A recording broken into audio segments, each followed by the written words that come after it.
और ना सिर्फ ब्रिटेन के समर्थक रहे, बल्कि अंग्रेजों के तलवे चाटने वाले घराने इस देश में रहे।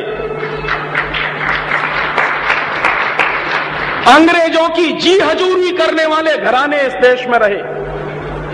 और जिन खानदानों ने अंग्रेजों के जितने ज्यादा तलवे चाटे, उन्हीं खानदानों का नाम इस देश में गर्व से लेते हैं लोग।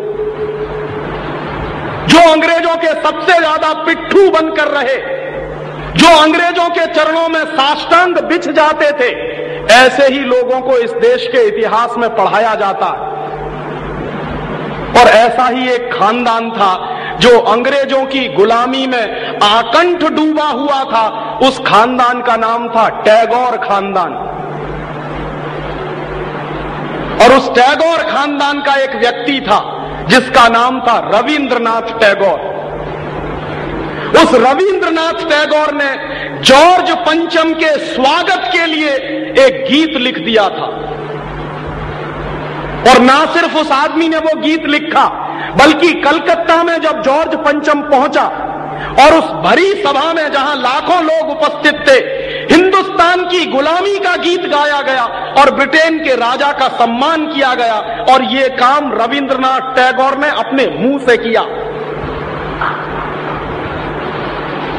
और वो गीत कौन सा था जो रविंद्रनाथ टैगोर ने इंग्लैंड के राजा की स्तुति का गान करते हुए लिखा था? वो गीत वही है जिसको आप कहते हैं जनगण मन अधिनायक जय हे भारत भाग्य विधाता। बहुत शर्म आती है मेरे जैसे आदमी को जब वो गीत गाने के लिए कोई मुझे कहता है कि ये गाओ। क्यों गाएं उस गीत को?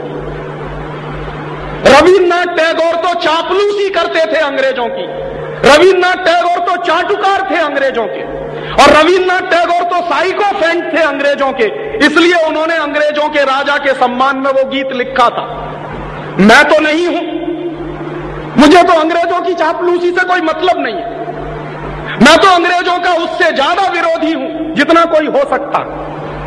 लेकिन मेरे आजाद देश में उस गीत को बार बार गवाया जाए, ये मेरा राष्ट्रीय अपमान का प्रश्न है। और जिस गीत को अंग्रेजों के राजा जॉर्ज पंचम के स्वागत में गाया था रविन्द्रनाथ टैगोर ने, वही गीत 5 दिन पहले दिल्ली के एयरपोर्ट पर गाया गया महारानी के सम्मान में। आपने कभी ध्यान दिया है उस गीत के शब्द क्या हैं और उन शब्दों का मतलब क्या है? जनगण मन अधिनायक जय हे, हिंदुस्तान की जनता के मनों के अधिनायक तुम्हारी जय हो, ये मतलब है। जनगण मन अधिनायक जय है माने जॉर्ज पंचम तुम हिंदुस्तान की जनता के मनों के, जनता के गणों के अधिनायक हो, सुपर बॉस हो, इसलिए तुम्हारी जय हो। ये रविन्द्रनाथ टैगोर गा रहे हैं। भला इससे ज्यादा चाटुकारिता का दूसरा कोई प्रमाण मिल सकता? इससे ज्यादा साइकोफेंसी का दूसरा कोई प्रमाण आपको मिल सकता? और दूसरी लाइन है जनगण मन अधिनायक जय है, भारत भाग्य विधाता, माने तुम भारत के भाग्य विधाता हो, माने हमारा भाग्य तुम लिख रहे हो। ये तो कोई भगवान से भी नहीं कहता है। लेकिन रविन्द्रनाथ टैगोर ने तो हिंदुस्तान के साम्राज्यवादी राजा का प्रतीक जो जॉर्ज पंचम था, उसको भगवान से भी ऊपर रख दिया था कि तुम तो भारत के भाग्य विधाता हो। पंजाब सिंध गुजरात मराठा द्राविड़ उत्कल बंग, विंध्य हिमाचल यमुना जंगा, उच्छल जलधि तिरंग, तब शुभ नामे जागे तब शुभ आशीष मांगे। माने पंजाब सिंध गुजरात मराठा द्राविड़ उत्कल बंग, ये सारा हिंदुस्तानी इलाका तुम्हारे लिए आशीष मांग रहा है, तब शुभ आशीष मांगे, तुम्हारी भलाई की प्रार्थना कर रहा है। ये पूरा हिंदुस्तान जो अंग्रेजों की गुलामी में सिसक रहा था, उसको रविन्द्रनाथ टैगोर लिख रहे हैं कि ये सारा का सारा हिंदुस्तान तुम्हारे लिए आशीष मांग रहा है, तब शुभ आशीष मांगे। और वो सारी की सारी आशीष हम तुमको दे रहे हैं अपनी तरफ से। और अंत में जनगण मंगलदायक जय हे भारत भाग्य विधाता, वही भारत के भाग्य विधाता तुम्हारा मंगल हो, तुम्हारा कल्याण हो।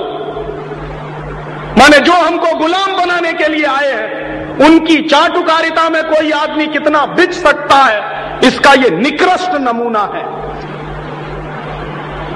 और अंत में वो कह रहे हैं कि जय हे जय हे जय हे, माने तुम्हारी ही जय है, तुम्हारी ही जय है, तुम्हारी ही जय है। ऐसा गुलामी का प्रतीक गीत ये गुलामी के दिनों में गाया गया एक ऐसे हिंदुस्तानी की तरफ से जिसको शायद आप बड़े श्रद्धा की नजर से देखते हैं। और ये गीत जब गा दिया था उन्होंने और चरणों में बिछ गए थे रविंद्रनाथ टैगोर, तब अंग्रेजों ने उनको नोबेल प्राइज दिलवा दिया था पुरस्कार के रूप में। रविंद्रनाथ टैगोर को ऐसे ही नोबेल प्राइज नहीं मिला था। अंग्रेजों ने कुछ नियम बनाए थे, कुछ परंपराएं बनाई थी। और अंग्रेजों के नियम क्या थे? जो अंग्रेजों की जितनी ज्यादा चाटुकारिता करे, जो अंग्रेजों के जितने ज्यादा पैर चाटे, उसी को अंग्रेजी सरकार राय बहादुर का खिताब देती थी। उसी को अंग्रेजी सरकार हिंदुस्तान में और इंग्लैंड में नाइटहुड की पदवियां दिया करती थी। ऐसे ही लोगों को अंग्रेजों की तरफ से इनाम मिलते थे, क्योंकि वो अंग्रेजों के चरण चाटते थे और हिंदुस्तान को गालियां देते थे। और ऐसे चरण चाटू लोग आपने नाम सुना है, हिंदुस्तान के राजाओं के दरबार में कुछ चारण और भाट हुआ करते थे। वो चारण और भाट क्या करते थे?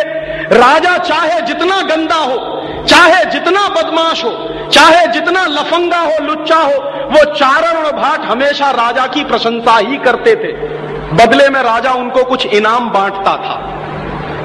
ऐसे चारण भाटों का खानदान है ये टैगोर खानदान, जिन्होंने ये गीत लिखा है। और मेरा अंदर से रोम रोम कांप जाता है जब कोई मुझे कहता है कि राजीव भाई जनगण मन गाइए। क्यों गाएं? हिंदुस्तान का गीत नहीं है जनगण मन अधिनायक जय। हिंदुस्तान का गीत तो वंदे मातरम रहा है।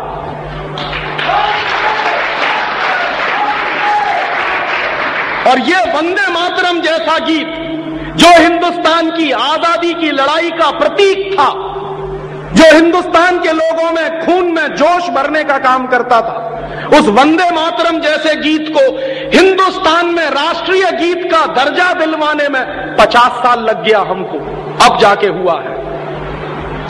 लेकिन जो गुलामी के जमाने का गीत था जनगण मन अधिनायक जय है, वो आजादी के तुरंत बाद हिंदुस्तान के उन गुलाम लोगों ने, जो शरीर से आजाद होंगे लेकिन दिमाग से गुलाम होंगे, हिंदुस्तान का राष्ट्रीय गीत बनाया था उन्होंने। और आप में से बहुत कम लोग जानते होंगे कि कांग्रेस के 2 अधिवेशन हुए थे, जिन दोनों अधिवेशनों में यह फैसला हुआ था सर्वसम्मति से कि हिंदुस्तान की आजादी के बाद जनगण मन हमारा राष्ट्रीय गीत नहीं रहेगा। यह फैसला हुआ था कांग्रेस की समिति में। लेकिन उन्हीं कांग्रेस के लुच्चे नेताओं ने आजादी के बाद उसी को अपने देश का राष्ट्रीय गीत घोषित करवा दिया।